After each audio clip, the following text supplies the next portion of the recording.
Hey everybody, welcome to the Ballet Rising videocast. Today we're going to be speaking with choreographer Preeti Vasudevan, who's coming to us from New York City.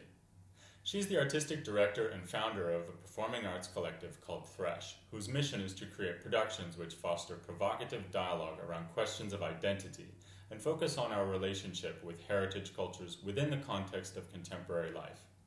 We're also going to be speaking with Ballet Rising content creator Lindsay Elisa King, who's coming to us from Texas. Welcome to the videocast.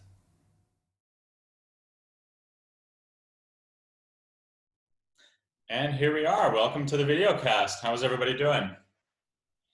I'm doing great. Well. Thank you. So far, so good. Everything good in Texas, Lindsay? Yes, everything's, we're all just hanging in there. Yeah, day by day. Well, cool. Yeah. Preeti, thank you so much for being on.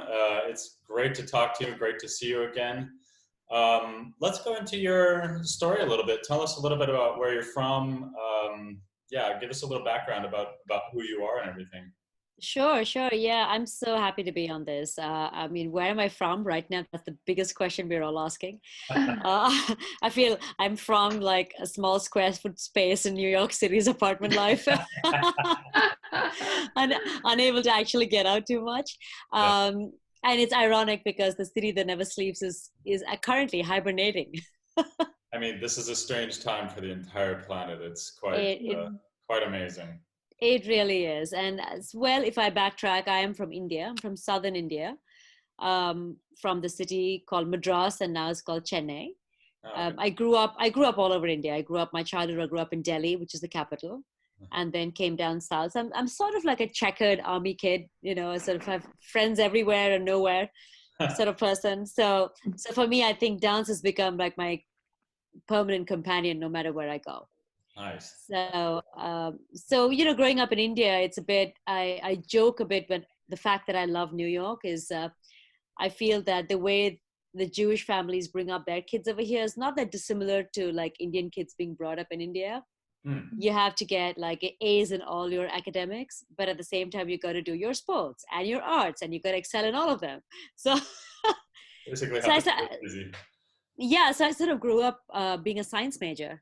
Like for pre-med, and I actually wanted to do genetics, but I started touring when I was 15. So it was just odd. My parents said, "Great, you can go as long as you get your A's." And I went, "Okay." But that's how essentially then we grew up in India, that we had to do everything. Mm-hmm. And even if you didn't take up the arts, you understood the arts. You were you know, embedded in the culture. So you became either patrons or appreciators, or, you know, you had a passion. Yeah. That if you had another profession, if you were a banker or a lawyer, you had a passion. And the arts was always a big highlight in growing up, especially in southern India, I would say. At what age did you start dancing? I would like to say I started around 5 or something, 5.5. I think my mother thought that if you put me in a dance class, you know, everything will be fine. And I'll calm down and come home tired, except that I had more focused energy and I had even more energy. I've heard that about a lot of people. Their kid was just really hyperactive, and they were like, okay, we need to do something, drain their energy. And then it turns out that kid had an incredible talent for dance. You know, it was like, yeah. I think most dancers would relate to this because right now, with none of us going into a studio, I think we're regressing into our childhood. We're going and banging all pots and pans everywhere, you know. every step you start doing, like, you know, step ups, and we're just naturally kinesthetic people. So all we want to do is keep moving all the time. And even if it's a tiny place, I find myself hovering around a lot of times. Yeah. I can only imagine. I mean, people in places like New York and here in Amsterdam as well, where we have teeny little apartments. It's like, dancers who need space and want to move, especially athletes as well. I mean, people must be really, starved for space. I think so. As a dancer, you know, our biggest partner, as you pointed out, Casey, is space. So this whole, you know, time we're going through with the coronavirus epidemic is that I'm suddenly coming to realize how important space is and what is space. Yeah. You know, how do you redefine space? Whether when we can go back to our studios. I don't know when, but when we do, would we actually look at that space differently? Because we will be embodying something different now. Yeah. And how that impacts choreographers and dancers alike. How would we then go back, and would we have essentially shifted a lot? I think that's going to be really interesting to see the sort of natural progression of people finally getting, like exactly what you just said, finally feeling and seeing that, again, they have space. You know, it's sort of like coming out into the light after you've been in the dark for a long time. It will be really interesting. Yeah, I'm thinking of a lot of things that are going to come out of this coronavirus situation, and that are going to actually be better because of the creativity and everything. And you know, I think what you're talking about right now in the exploration of actual space itself. I mean, a lot of choreographers have done that here and there, but now having everybody so confined into tight, small spaces is going to bring a whole new meaning to that. So, or even virtual spaces, like what we are in right now. Yeah.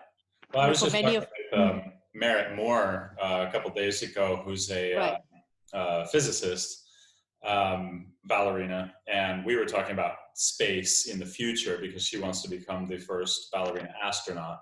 And wow. She's well on her way too. I mean, she's absolutely amazing.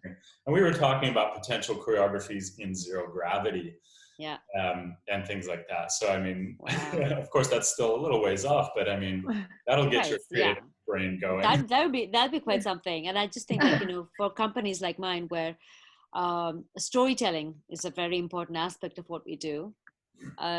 You know, my company Thresh, which I formed in 2005. You know, our mission really is about identity. Like, how do we express ourselves as who we are between our heritage culture and our contemporary lives? And now, you know, when we think about that entire mission of ours, we also have to consider, what about virtual lives? You know? Yeah, exactly. Our virtual identity is... and also we've taken so much for granted that it's so easy to just get out and mingle with people, and we can just catch the flight and go, or we've become very used to just being so peripatetic all the time that now we've got to think of our own identity quite differently.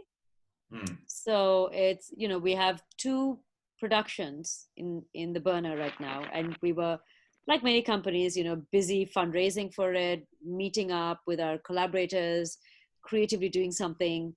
We have a salon coming up in June, and now we're thinking it has to be virtual. So how do you plan a virtual gala? You know, things like that. And then what does the programming look like? These are really hard questions that we never considered before.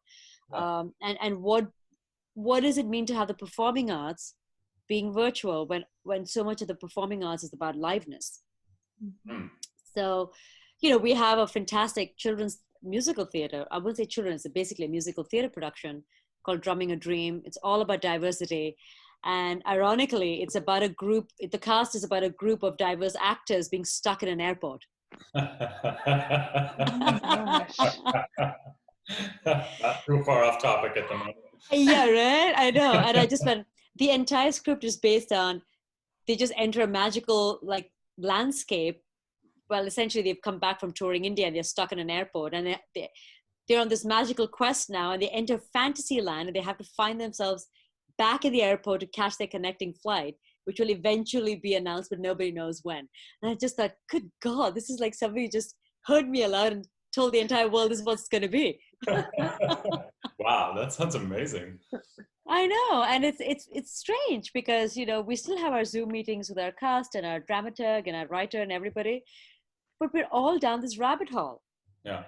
You know, we just don't know. Do you think it's going to change the production? I mean, are you planning to make changes or at least maybe address the current situation? Linda, I think you just cut out. Oh, sorry. I was just asking if... I think there have been some changes. I think we're trying to understand, you know, we don't want to make it too didactic because it's so surreal what we're living right now. So it's nice to live in that surreal world, even as an artist, and say, you know, this is weird, and we're going weirder. So the script is weird, you know, we're sort of living this land. And I don't know if the timing will be that everybody comes back in and the script is done by then, you know? So we're sort of looking at that, and the other project is is an opera and a ballet-based project called L'Orient, which is based, is inspired by the 19th century opera called Lakmé. It's a French opera written in the 19th century. It's a lot about Orientalism and colonialism. But our whole premise is about finding the true Lakmé today.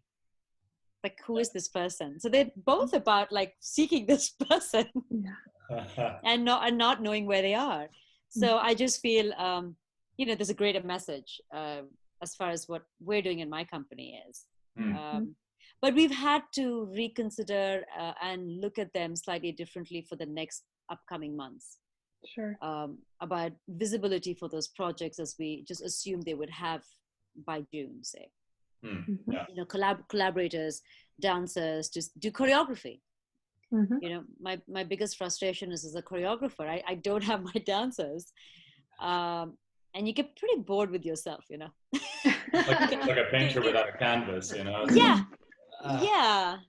pretty much that.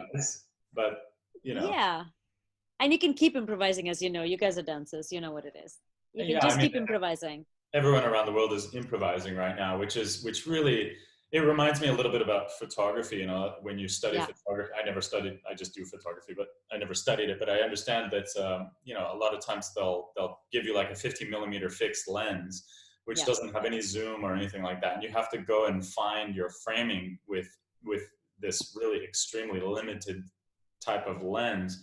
And it forces you to be creative about how you pick your angles and how you place things within the frame of everything like that. So by limiting yourself, you're forced to use your creativity. And here again is just another example of how it's this circumstance is really limiting us, but I think a lot of really incredibly creative things are going to come as a result of it. Yeah, I think so. It's funny you say that. It's quite ironic because we can all see ourselves only till about the chest level. And as dancers, we have our hands and our legs and everything. Body language. And in fact, last week I did a storytelling where I went live on Facebook for Silk Road. So I also partner with them. And it really made me think about how am I going to storytell with just my, waist up. And I'm so used to, turning around, and 360 is such an important aspect of what one does. Even if we take films, we still have like a 2-camera. We can go 360 as dancers, but here, this is you are my audience, So that gave a seed of an idea where we thought what would be really nice at this time to share with people are stories. Stories from the past, cultural stories, folk tales, even modern stories or stories you write today. So this week, actually, we're going to launch a website. Oh, great. We still have a working title. So, we call it Stories from India, but I wanted to encompass more global stories. So it could be like, stories from around the globe or something catchier than what I'm saying. But anyway, so April 1st, we're planning to launch it. And all the stories so far, because of the space issue, are done right where I live. So we have to make my place a place of theater, capturing everything right here. And we're making it interactive. So I call up one of my composer friends, a musician, and saying, hey, here's what it is. And can you create the music for it? And he goes back and forth. And then I do the narration on the mic, and then we mix the mic with the music and the story. And so we have these little nuggets, like 4 to 7 minute stories. And they're all theme stories. Like we have 3 stories in a series. And for them, we actually have little videos of my gesture language from India, my facial expression language, so people can sort of understand what I'm doing. And then we have a little, what we call a movement analysis, where I'm giving you a running commentary of what you're saying. For instance, I'll be like, oh, I'm pointing there, which means that I'm looking in that direction. I'm turning away from the tree, or, so why is she looking there? So it's like, so nerds can also be happy, So just to clarify that you are narrating, you're also doing movements. So you're the primary performer, and then you have other collaborators working on music? Yeah, so currently we're having this as a 12-week project, while we think it's going to be about 12 weeks until we can get out. So we're preparing for that. So each week we'll be launching a new story. Oh, cool. And so, yeah, so every week you have a new story. And currently I'm choosing stories from Indian folk tales or writers from modern writers or old writers, just so that we have a plethora of stories from a culture. And currently our collaborators are like composers, visual designers, those kind of people who can add to the website and the storytelling. And then we have little videos of their process. So they send me videos of themselves and they talk to you. They say, hey, I'm Mel, this is what I do. And when Preeti called me, this is what we decided to do, sort of thing. So they know about their lives. And I feel that once we then can venture out into our studio spaces or dance spaces and meet in person, then I'd like to open it up to more global stories. You know, inviting maybe an African storyteller, you know, so the two of us can now bring our cultures and choose a particular West African story or a tale. And then we have a collaboration, and then, or a composer from that culture comes, or so that then you can slowly start seeing the world of stories being built together. Yeah. So for now, it starts from one culture and then it starts to become more global. Oh, great. That's incredible. If that makes sense, you know? Yeah. That sounds amazing. I saw your story the other day about the hunter and the Oh, yeah. Oh, you got it, the deer. No, it was really entertaining. I really enjoyed it. It's such an animated way to sort of tell a story. It's a bit like dance. I mean, dance is really using your body. Of course, you've only got from the waist up, but you were just such an animated narrator, and your hand gestures of the hunter and everything like that. It was really, really exciting. So yeah, thank you. Looking forward to seeing more of it. Yeah, no, I that's what became like almost like a seed, you know, where we thought, wow, people can tell stories, and literally all of us can make expressions with our faces and our hands. And if I'm doing it this way, how would you do it your way? And I think at this point, when we're doing social distancing and many people are feeling isolated, the thing that holds us all together, as we know as artists, is storytelling. Either as abstract or literal, whatever it is, we're a sum of stories we've gathered through our lives. Yeah. And I just think that's such a human connection right now. It also allows us to reflect on the themes of these stories and hopefully build that empathy, that feeling of what it feels like for the other. And not just humans. I think there's a big connection with nature right now. I think we've been hit on the head pretty hard. You know, nature's giving us a big knock saying, you're not letting me breathe, I'm not going to let you breathe. Well, we're giving nature a big breather right now. Oh boy. Yeah. Oh boy. But it's a way of people also understanding that, you know, that this is not just for entertainment, because all these actually are life lessons. The stories eventually, they don't have to be like morality based or anything, but all stories carry a nugget of life in them. And I think at this point, if we share stories and then we exchange stories, or we simply learn from each other, what a great way to come together and not be stressed and worry all the time. You know, who knows? We might have storytelling virtual parties soon. I think we will. I think it's already happening. That's true. Yeah. That's true. Well, let's go back just for a second. How long have you been in the United States? What was your sort of pathway that you started dancing, and then you came to the US eventually, and then you eventually started Thresh? Take us through that little progression right there. So I have something very controversial to say. I actually never wanted to come to America. So you know, growing up in India with a very British education, I wanted to go to the UK. And then what happened is that I got a scholarship to go to live in Japan. It was really weird because, you know, in India, we're very, very used to news, and we have a lot of knowledge about Western countries because of colonization. We don't know much about Eastern countries, which is ironic that we come from Asia. So I get this scholarship for a whole year for a cultural exchange where I go to teach Bharatanatyam, which is my classical Indian dance from the south of India, and a bit of yoga, and, you know, about Indian culture and everything. And in turn, I'm learning Japanese classical dance, their music, their calligraphy, their language. And I'm in a country where I have no clue what anything is. Yeah. And I'm telling you, for the first time, I understood the word called liminal, which anthropologists use all the time.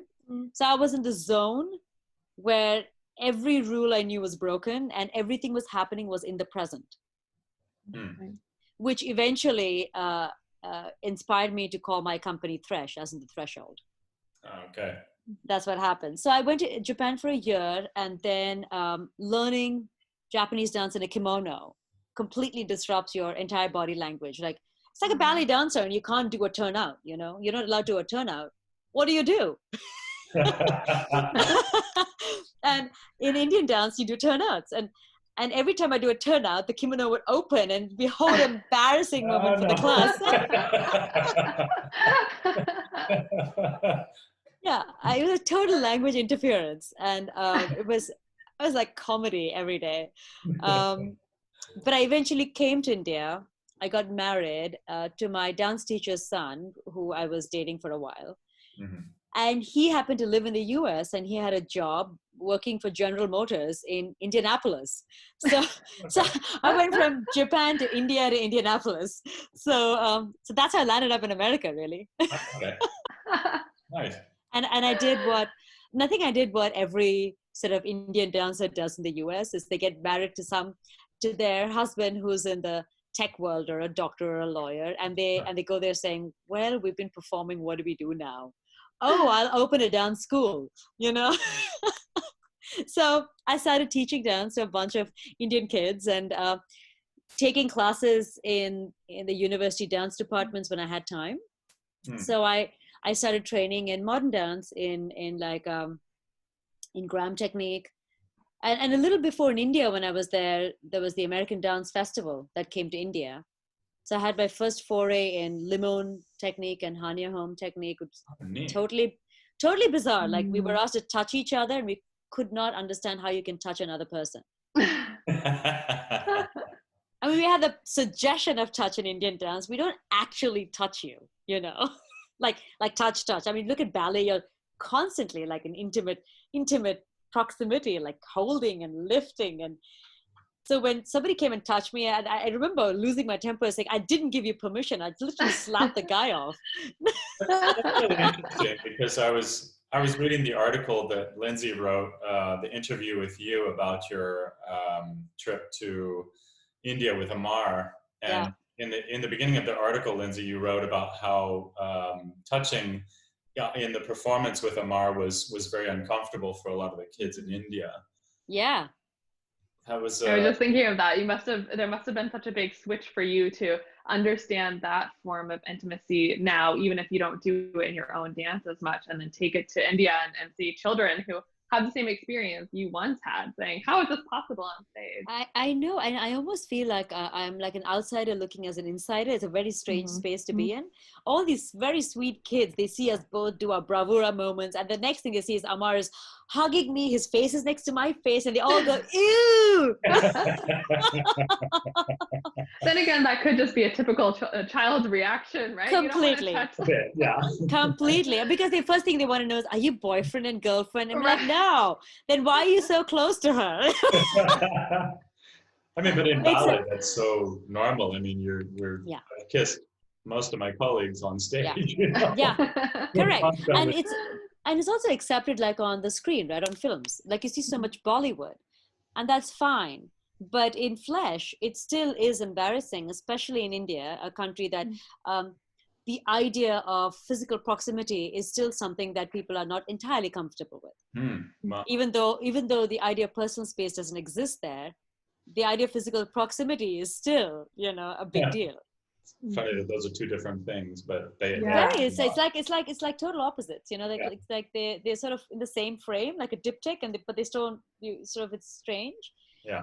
And now for my own work, where none of this crosses my mind so much, I still have to, there's still, I think, part of me where, because I haven't learned contact improv or that physical touch from a dancer from a young age, every now and then there's a part of me that still goes, oh yeah, okay, so how do you hold me again?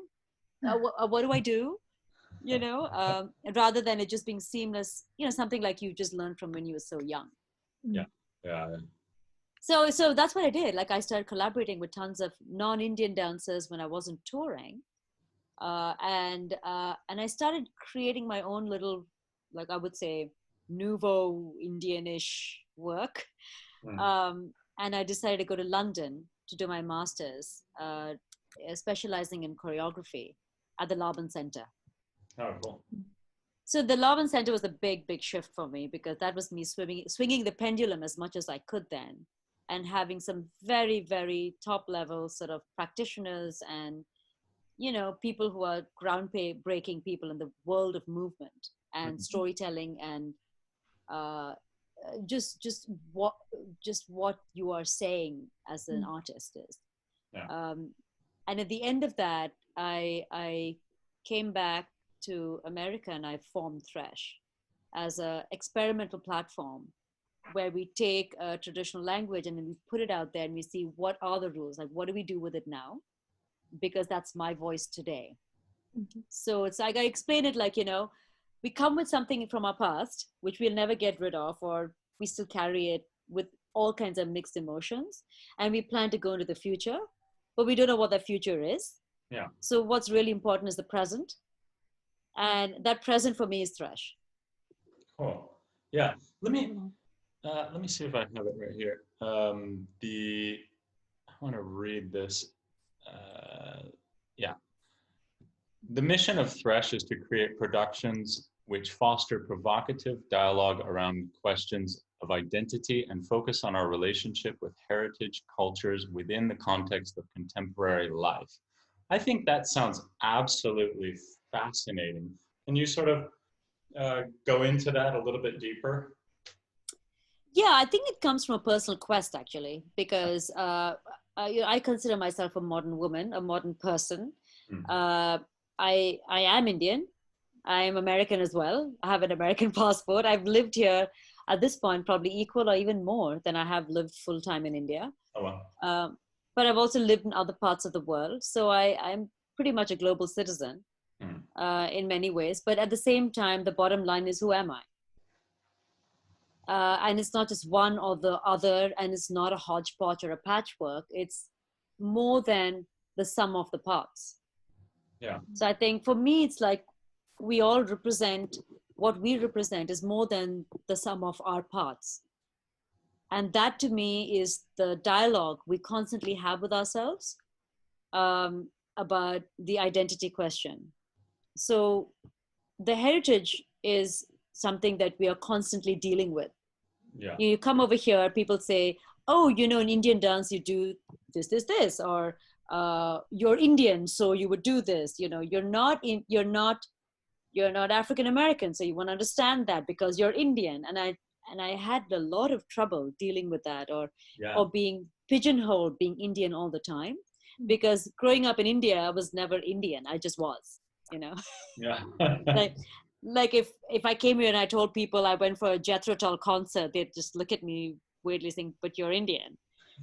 And I said, yeah, but Pink Floyd was one of my big bands I used to listen to. And I said, yeah, but you do classical Indian dance. And to me, those two were part of who I was.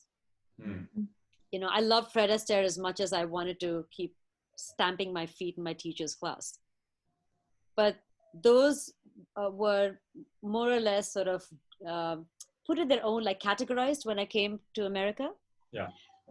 So I had to do one thing or the other. I couldn't be all of them seamlessly. And I felt very seamlessly connected to all these things. So for me, that mission comes from the fact that you can be very seamless and have your own story while not really setting apart all the heritage you come with or a contemporary life you just deal with right now. Yeah. And I think the bottom line of that is being completely honest. That if you just say, look, I just don't know, I'm being goofy and I'm trying it, it's completely okay. If you took, tomorrow, Casey, if you took my dear gesture and you incorporated it somewhere, I'm not going to call you out as cultural appropriation. Do you know what I mean? That's a big word, right? There's a big thing going around. I think if there's an honest connection, and I think if if you really are so inspired by it and then it informs your own journey, it's completely fine, because honestly, all artists are like, we take information from each other. Yeah, yeah. You know, it's just that we weave it slightly differently our way. Yeah. So you don't need my permission to show a deer. I've been really interested to look into this cultural appropriation idea, because on one hand there's a lot to it. I think there's we don't want to misrepresent other cultures. We don't. That's different. Yeah.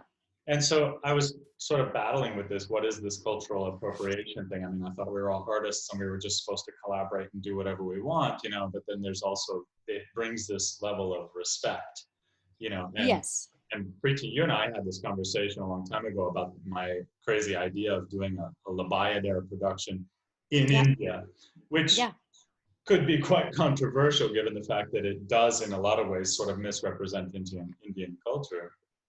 But it also makes sense today, because, you'd love to know how people in India respond to a new take of LabWorks done in India. Yeah. Well, to me, it's sort of like, Indians watching cowboy movies. I'm totally. I know. People expect. Totally.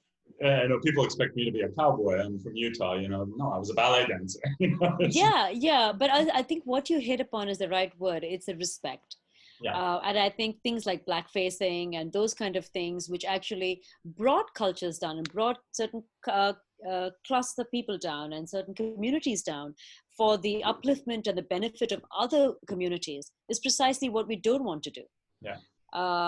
And what we do want to do is be completely inspired by how other people communicate. And I think that is where respect comes in. If you put me down saying best because ballet is the #1 art ever and you can take whatever you want from my style and incorporate it, I think then appropriating that and disrespecting that is a problem. And vice versa, by the way. Yeah. But I think if we were inspired, like how Amar's and my project is very much a case in point in this. So exchanging information between each other ended up getting to know each other. And so the respect that was formed out of that knowledge of getting to know the human being, and our language code, our basic foundation, what we grew up with, is our dance forms. And then that became the way we wanted to talk to each other. Of course, it had moments where it was very pedestrian, but that is also us. So that it became a point of real trust, that what I give you will not be misused by you. Yeah. And then you can go fly with it, and now you can come back and surprise me with it. Yeah, see where you take it, see how it evolves. Yeah, because the art that we've been given, we're only like communicators, we're messengers. Art is going to live beyond all of us. Yeah. So what we do as messengers is super important, that we don't keep it possessive and we don't hold it like something so precious that it just fragments and falls apart in our own hands. I feel that you've been given art so you can pass it on. Yeah, I think that's one thing I really remember in talking with you last time was just that relationship itself seems to inform so much of what you do, or provide the backbone for future collaboration. Do you think, in terms of selecting who you work with or choosing partners, do you think that that type of relationship is really important as you make those decisions? I sort of discovered the relationship too. I have a funny story. If I have to really work with a long-term collaborator, I have to have a drink with them first. There you go. And and then it's all based on that drink. And then you just go, all right. So I think I know you a little better, and I think I can work with you. I'm like, nice to have a drink. Okay, bye. First date. It's very sort of sacrilegious if like my teachers were to hear this right now saying, what is this all about, a drink and art? but at the same time, I live in today's world. I'm like, yeah, I'll see you. This is when we wind down a lot. We are ourselves, because we hold so much pressure on ourselves, and we all perform all the time, whether it's on stage or off stage. I mean, literally having one glass or one pint of beer or one glass of wine, you're just more chill, It kind of sounds like Tinder for dance collaboration or something. Oh yeah, really. I mean, you know, or have your Pellegrino. I don't care what you have, you know. But I do think, but to answer your question, Lindsay, is like, you know, I've never believed in the audition process. I never went through it. So when I saw it, I just felt it was really sort of unfair to hold people as numbers and not really know who they were. Because if you're looking for a certain type of people to dance, fine, you can go and pick and choose. But in like more serious collaborations, I just don't think you're a number, you know. You are an originator, you are a co-creator and a collaborator, and then you can pass it on to somebody if you can't continue doing it. And that is a real forming of a trust, because you're putting yourself out there, you're discussing something you're most vulnerable, which is art making. And that is the closest you can get to the heart. And you know, dollars and cents come in, but the reason why we're doing the art is, I don't think for me started off that way. So yeah, I really look at the person. I really go to see, is there a heart in this person that this person's willing to risk with me? And in time, look, over time, people change. We all change. And then we go through a different kind of a relationship with the same person. Like Amar, I met him 4.5 years ago, is a different Amar today. And I would be different to him too. Yeah. But then every time we meet, every time we talk, we're again back there, again looking at that heart to see what is there in that heart, you know, to see, okay, I still trust this person. You've changed these ways, and I want to be open to discussing that with you. I think that's where it lies for me. Oh, yeah, that's incredible. Yeah, for sure. Oh, that's amazing.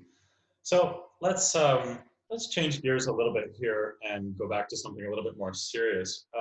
So you're in New York right now, but you're also heavily in contact with a lot of your family and friends and people that you know in India.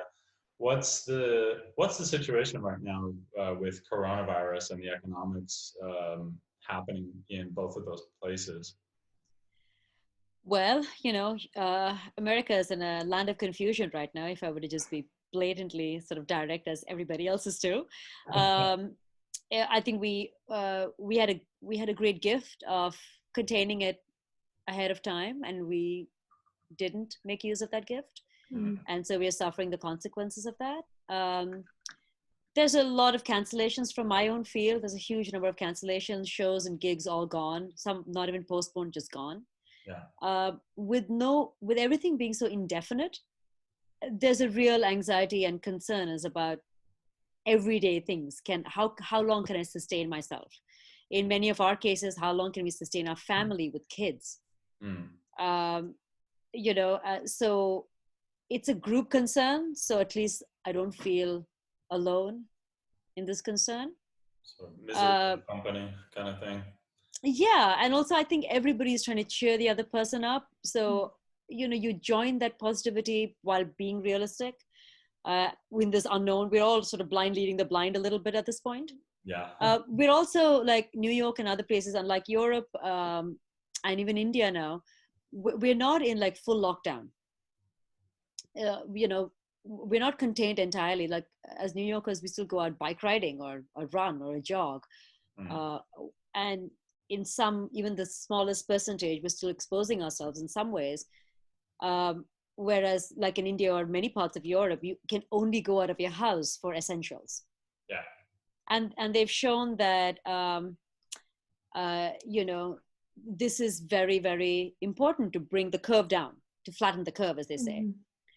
I just don't know when that will happen in the US, and I hope we're able to get a grasp on it soon. In India, it's a 21-day lockdown. I speak to my parents every day because they are in the high-risk age group. And I'm concerned about them, but with the lockdown, if something were to happen to them, I can't go. Yeah. You know, a few days ago, I lost one of my dearest uncles, and his daughter lives in the West Coast, who's my dearest cousin, and she couldn't go. And she knows she's not alone because the rest of the world, people are dealing with deaths and families, they just can't be there. And it's like a new reality, you know. It's very surreal. It's also alarming. It's also concerning. And we're also confused. I think we're all just very confused. We're like, how much to believe, how much to read, and what is going to happen? Yeah. Well, I mean, look at, I mean, first of all, look at how much misinformation is out there. But I mean, the bigger point that I keep thinking about is the fact that the human species has never done this before. We've had global pandemics before, but we've never known what to do about it. This is the first time in history that the entire human species is basically self-isolating itself.